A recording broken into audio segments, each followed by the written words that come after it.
Magpipirito ako ng yung tokwa. Gagawin namin sisig. Ito ang sibuyas at saka yung sili. Ayan. 2 tuna. Ayan. Gagawin namin sisig. Ayan. Nilagay ko ng 2 tuna. Ayan. 2 tuna po yan. Halo-halo. Ganyan lang po, halo-halo lang. Ang aming tokwa, oh.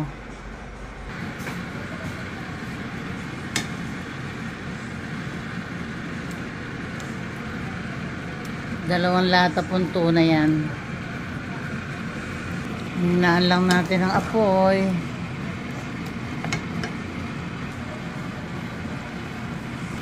Ayan, pinatutuyuan lang po natin tong ating tuna. Tuyo na. Ayan na po ang tokwa. Pagsasama-samahin po natin yan. Ayan.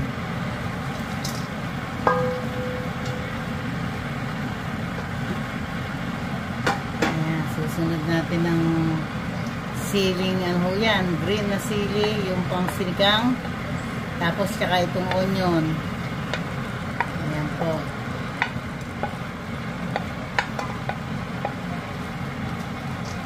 Ayan. I-mix po natin yan. Buwan tuna, ihahalo din po natin doon yan. Nilagay namin yung onion at tsaka yung siling pang, ano, paksiw na press. Hindi na po ginisa yan. Ayan. Lagyan natin ng salt. A little bit salt. Ayan. Black pepper. Paminta.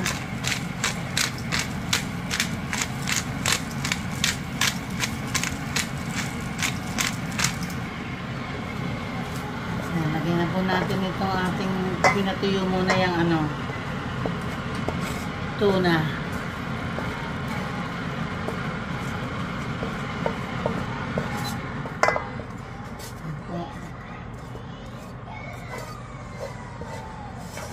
Sayang, masimot na mabuti.